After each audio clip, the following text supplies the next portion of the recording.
Us volem donar les gràcies per venir un dia especialment com avui, sembla que presenta més dificultats. Avui ens trobem davant d'una trilogia, o més ben dit, dues trilogies, la que formen aquestes tres ceramistes amigues i sòcies de l'associació, la Glòria, l'Eulàlia i la Roser, la Gatorga, i aquesta exposició que ens proposen, en la que tenim tres paraules: drets humans, emocions i ceràmica, que són tres paraules que tothom sap què volen dir, però probablement si preguntéssim ens trobaríem amb la sorpresa que trobaríem tantes definicions tan diferents com persones en què estéssim. Són tres paraules que tenen aquest nexe comú, que tenen probablement aquesta singularitat que són conegudes però difícils de definir per tothom, que tothom les interpreta des d'un diferent punt de vista i que probablement totes elles no tenen el tractament que es mereixerien. I parlo per aquest ordre, per el que vulgueu: drets humans, emocions, ceràmica, per l'ordre que ens correspon.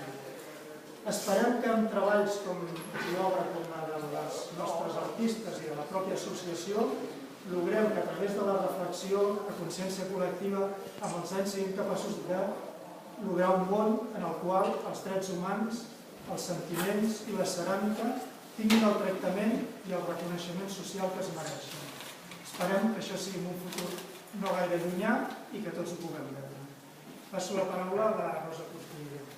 Aquí tenim aquestes llistes, que tot i semblar que són dos temes diferents els que ens estan presentant, tenim el nexe comú que elles treballen amb la porcellana, amb diferents maneres de presentar-les, i així podem veure com amb un mateix material es poden obtenir resultats molt diferents segons la persona que l'utilitzi.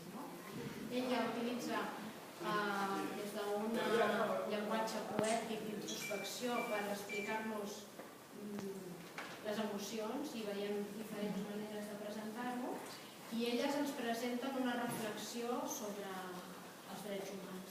I també veiem peces de petit format i com amb el mateix material es poden utilitzar i els resultats poden ser molt diferents.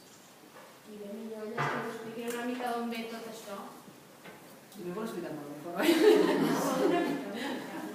a mi em vergonya parlar en públic, ja ho sabem tothom. No miris.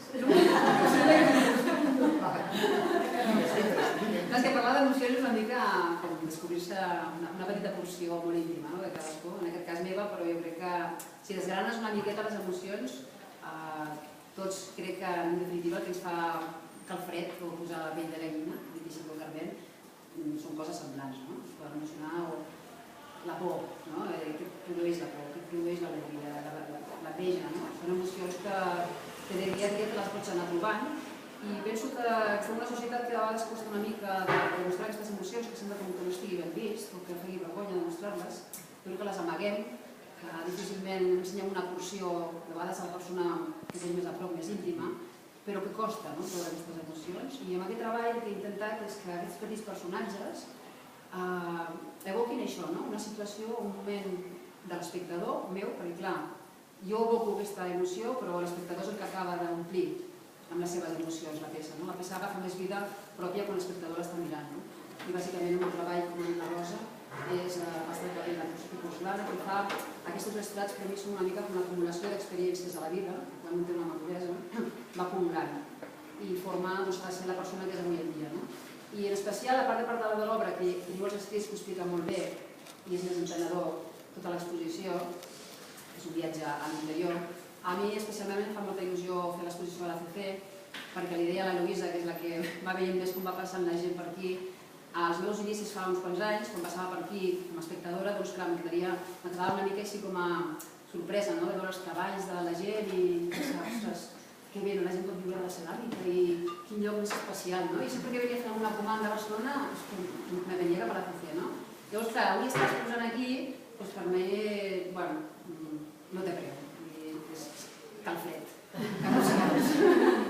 I llavors amb l'Eulàlia i amb la Glòria em venia molt de gust quan vam coincidir de fer l'exposició, perquè clar, drets humans en definitiva estem parlant d'emocions també, i que elles puguin donar aquesta veu a reflexionar, una reflexió de fa molts anys i esperem que algun dia s'acabi, penso que que és un tema molt lligat a les dues sales, no? I perquè hem coincidit en altres llocs i són persones que aquí ve de fer coses, no? I bueno, us deixo fer elles. Gràcies. Bé, jo faré els agraïments. Us agraïm que estigueu aquí avui compartint amb nosaltres. I després també donar moltes gràcies a l'associació perquè ens hagi donat l'oportunitat d'exposar aquí la instal·lació de Drets Humans, que és un treball conjunt amb l'Eulàlia i que formem el taller voluntat. I esperem que us agradi. I passo la paraula.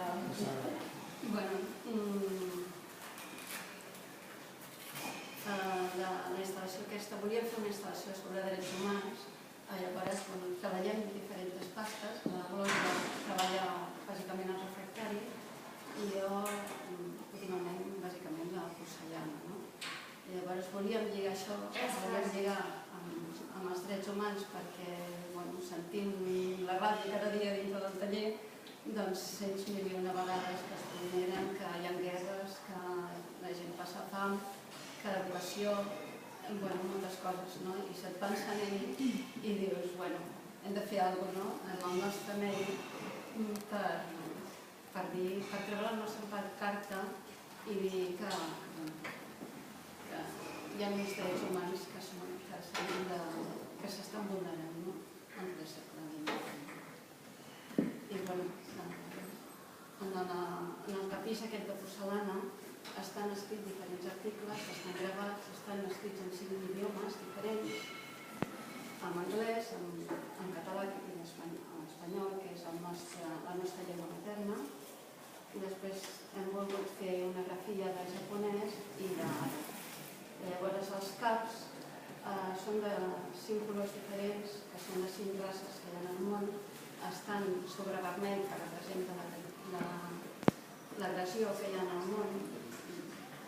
El filat és l'opressió i els caps a sobre amb els forats aquests, com diem que les persones són capaços de sempre en sortir-se, si volem, d'aquesta opressió. I això és el que volem significar amb aquesta instal·lació. Moltes gràcies.